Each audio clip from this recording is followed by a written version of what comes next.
What's going on, everybody? This is your boy Sylvester Red, Mr. Unique, and I am back with another unique video. I'm actually trying something different this morning, man.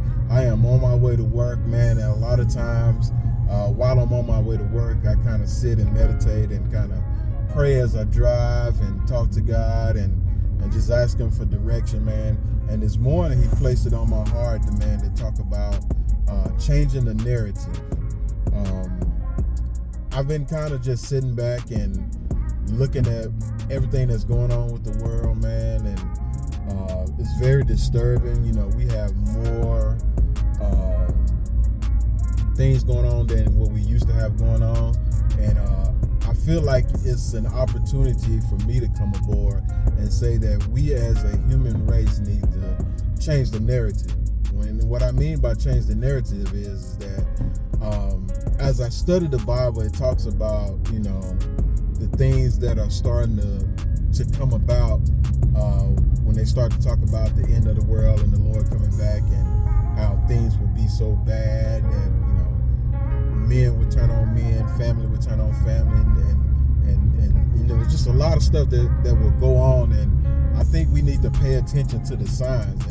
And I'm gonna tell you one thing: even if it's not the time of the Lord to come back, we still need to change it no matter what, because how we're living is just not completely right. You know what I'm saying? We're supposed to love each other, love one another, and that's the reason why it's so hard. You know what I'm saying? During tough times, we can't even turn to our own family members in times of stress.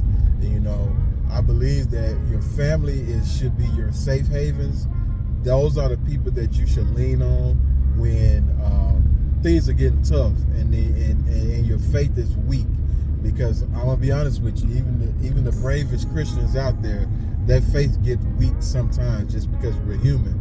But in those times, we just have to remember that the reason why we practice faith is because of those times, so that when those times come, then, you know what I'm saying, we can still be strong.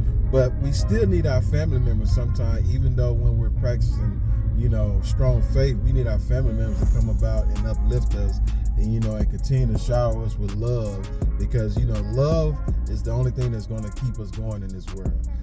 God loved His children, so He created us in His own image. That way we can always sit back and give Him the praise and say thank you for that. And I'm very thankful. You know, in this new season where I go about and I'm learning how to become more Christ-like and to study the Word and know His Word and be able to lean on His Word when times get tough, it's hard for me. You know what I'm saying? I have trials, I have tribulations and things like that I'm going through that I just want to sometimes just give up.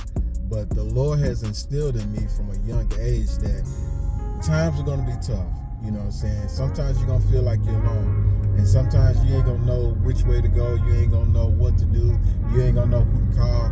But when all of those things are coming about, you can always go to your safe place. And your safe place, my safe place, is Him.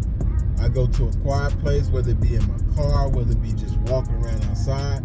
And I say, Lord, whatever it is that's on my heart right now, that is weighing heavy on me, I want you to remove it, take it away, and and for me to never have to worry about it again. And a lot of times, not a lot of times, every time, He does it for me. He may not do it in the way that I want Him to do. He may not do it in the time frame that I want Him to do it. But every single time I look up and He's made a way for me. So, you know, this morning, man, I just want you all to think about that, man. Let's change this narrative that we're seeing in the world today. We're seeing all the things that God has basically told us is wrong, and we see it in the world that we live in, and it comes at us in different forms. The devil tries to attack you through what he knows he can reach you at. You know, the devil couldn't reach us, you know, through grandma. The devil couldn't reach us through mama. The devil couldn't reach us through daddy. The devil couldn't reach us in the church because there we were too strong. So now the devil's going to attack us where we put most of our focus at. The devil's going to attack us through TV shows. The devil's going to attack us through the music that we listen to. The devil's going to attack us through the environments that we are putting ourselves in. So when you're out and about and you think everything is just, it is what it is, just remember, it's not what it is. Remember, the devil is always going to attack you, and he's going to attack you through where he knows he can penetrate your mind. So when you're looking at these TV shows, you're listening to these music, you're going out to these clubs, nothing wrong with the club, but just remember, the devil's in the club too. So before you drink that drink, you smoke that smoke, just remember, the devil's going to attack you where he knows he can get you. So man, y'all stay prayed up. This is my morning message to you all. I hope that it reaches you all and penetrates your heart, and that you will join in with me on this journey so that we can start to change the narrative in which we live. So man, like always, man, the unique way is the best way.